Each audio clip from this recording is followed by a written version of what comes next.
Hi friends, అత్తా కోడలు channel నుంచి ఈరోజైతే మేము పాస్తా తయారు చేయడం చూపిస్తున్నాం అండి. పాస్తాకు కావలసినవి మకరోనియా, ఇది నూడిల్స్ మసాలా అండి, అలాగే సాల్ట్, కొద్దిగా కారం, ఇది టమాటా ప్యూరిఫై అండి. మీకు పెద్ద షాపుల్లో ఎక్కడ కావాలన్నా దొరుకుతాయి. అలాగే ఒక అర డజన్ గుడ్లు, బంగాళాదుంపలు, క్యాప్సికము, పచ్చి బఠానీ, క్యారెట్, కొత్తిమీర, క్యాబేజీనండి. ఇప్పుడు మీకు ఎలా తయారు చేయాలనేది చూపిస్తాను. మనం ముందుగా కడాయి పెట్టుకొని గుడ్లు ఇలాగా వేపుకుందామండి. పొడి పొడిగా రావాలండి, ఇలా వేపుకుందాం. కొద్దిగా నూనె వేయాలి, ఎక్కువగా వేయకూడదు. తర్వాత హాట్ వాటర్ పెట్టుకుందామండి. హాట్ వాటర్లోని కొద్దిగా ఆయిల్,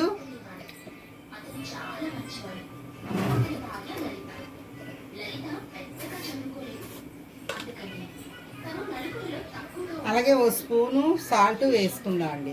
ఈ హాట్ వాటర్ మరుగుతుంది కదా, ఇందులో ఇప్పుడు మనం మకరోనియా వేసుకొని మకరోనియా ఉడకబెట్టి అవి వార్చుకుందాం అండి. స్టవ్ మీద ఆయిల్ వేసుకున్నాం కదండి, గిన్నె పెట్టి అందులో క్యాబేజీ వేసుకుందాము.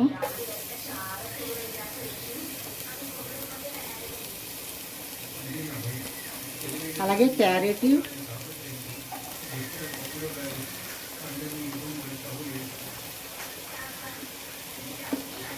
బఠానీ,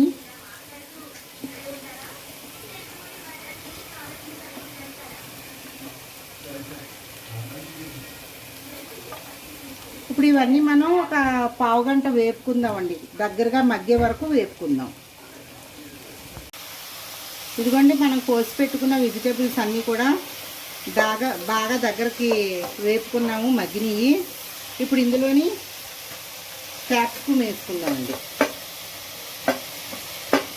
ముందుగా క్యాప్సికమ్ వేసారనుకోండి బాగా మెత్తగా అయిపోతుంది, అందుకే అవన్నీ కూడా బాగా మగ్గిన తర్వాత క్యాప్సికమ్ వేసుకుంటే మంచిదండి. చూడండి, ఇప్పుడు క్యాప్సికమ్ వేసాం కదా, అలాగే మనం ఫ్రై చేసి పెట్టుకున్న ఎగ్ అండి, గుడ్లు ఫ్రై చేసి పెట్టుకున్నాం కదండి,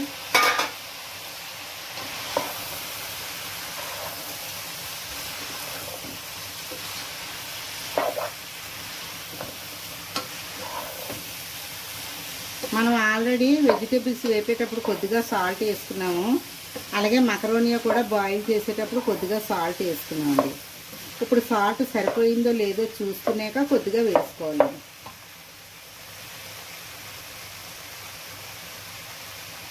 ఇదిగోండి కారం, అలాగే ఇది నూడిల్స్ మసాలా అండి. అంటే నూడిల్స్ మసాలా కూడా దీనికి వాడచ్చండి, పాస్తా మసాలా కాకుండా.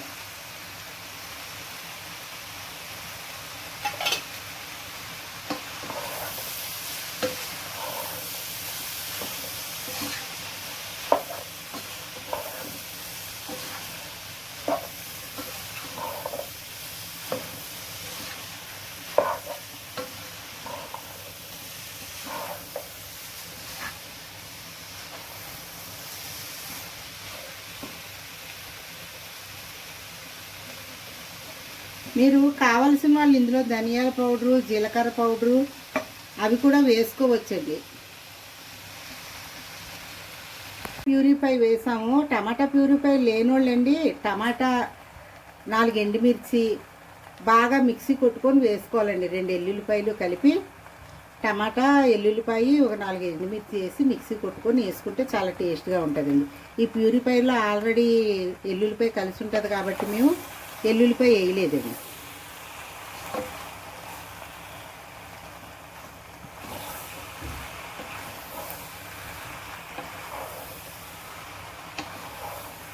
ఇందులో కావలసిన వాళ్ళు చికెన్ కూడా వేసుకోవచ్చండి, ఫ్రై చేసి చిన్న చిన్న పీసులుగా కట్ చేసి చికెన్ కూడా వేసుకోవచ్చండి.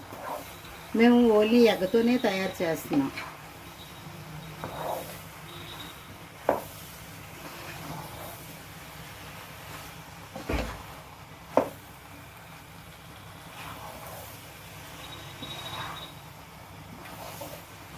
ఇది కాసేపు ఒక 5 నిమిషాలు మగ్గనిచ్చి దించేసుకుందాం.